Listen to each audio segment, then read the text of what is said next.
Hello and welcome to video number 6 on the contacts within Xero. So to access the contacts list within Xero from your main dashboard or from any other screen, you can just click on the contacts menu at the top. If you want to drill into a specific list, you can choose that from this drop down, or you can just go to all contacts. From within the contacts screen, you will see a list of all of your contacts, and then you'll see a few other lists in this column here.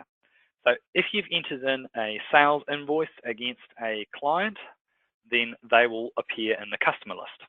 If you've entered in a bill against a supplier, then that contact will appear in the suppliers list. What this means is that if you have someone that you've entered in a sales invoice and you've also entered a bill against that same person, they will appear in both the customer and the supplier list. That doesn't mean that that contact is a double up though. All it means is that that contact is a customer and they're also a supplier. If the contact is in your all list more than once, that does mean that it's been doubled up. Now, you can enter contacts directly by entering in an invoice or bill, or when you're doing your coding in Xero and you're just typing in a new contact name. Otherwise, if you wish to go and add in a new contact, you can do that by clicking on this button here and following through the process. From this screen, you can also create groups of contacts, so like what we have here with the training customers. So if you have, say for example, groups that you want to run reports on later on, or if you want to do group invoicing like we talked about in video number 3 with invoicing groups of customers, then this is where you can create those groups.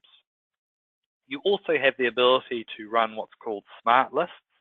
So if you want to see a particular list of any clients that are overdue invoices by 7 days, that paid you in the last year, or have purchased a particular item, if you set up items in Xero, then you can click on these lists, or you can click on new and make your own smart list if you like. If you have a situation where you have a client name that has doubled up, so you've got two contacts that are actually the same, put a tick beside the contact that you don't want to have anymore. Then up the top, click on Options and Merge. And then you can type in the name of the contact that you wish to merge this one with. Click on Merge. It will then merge those two contacts into one name. And any transactions that went against the first, so the old contact, will now be linked to Cooper Street Bakery being the new contact, or the one it's been merged with.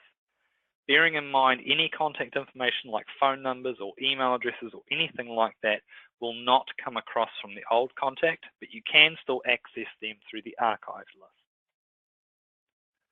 So let's go into a contact and see what we can do. So within the contacts, it gives you a breakdown of any sales invoices or purchase bills that have been linked to that contact. It will show you a graph of money coming in or going out against this particular contact, and then give you a list of recent activity. You've also got the ability to add notes about the particular contact if need be. And if you are using Gmail or Office 365, you can link your email to Xero as well, which can help with the storing of emails that relate to the particular contact or from that contact. You can also attach documents to the particular contact. So if you have legal agreements or contracts or anything along those lines that don't relate to a particular transaction, but do relate to the contact, you can click on this symbol here and attach those to that contact information. You also have the ability to directly create a sales invoice or credit note or any of these other documents directly from the contact screen if you wish. Within the contact information, you have the ability to add account numbers if you are using those in your business. You can add multiple contact people as need be, phone numbers and Skype information. You can also add stock standard addresses.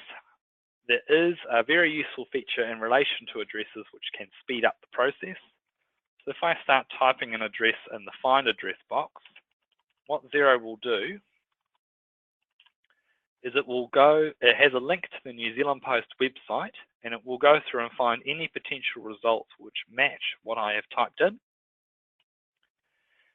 If I find the address that I'm after, I can click on that and it will automatically put the address details into the various boxes that there. It will also find PO box addresses as well. Down in the financial details section, you can put particular settings. So if their sales invoices are always exclusive or inclusive, you can set that here. You can choose the default account their invoices go against. If you are using tracking, you can also choose a default for that. And the same applies to purchases. You can also set default discounts if your clients are using that. And if you plan to pay them via batch payments, like we talked about in the bills webinar, you can put all that information in here. You also have the option, if the contact that you're dealing with is also on Xero, if you share network keys, you have the ability that when you create a sales invoice and send it to them, it will automatically create a draft bill in their system and vice versa if they are sending invoices to you, which will help speed up the data input for both of you.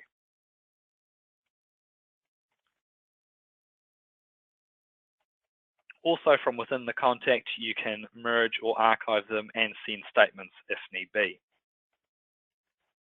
That concludes the contact section within Xero. So the last area that we're going to look at in the next video will be on the Xero app, and I will also go through a few of the questions that were asked during the seminars that were run earlier this year.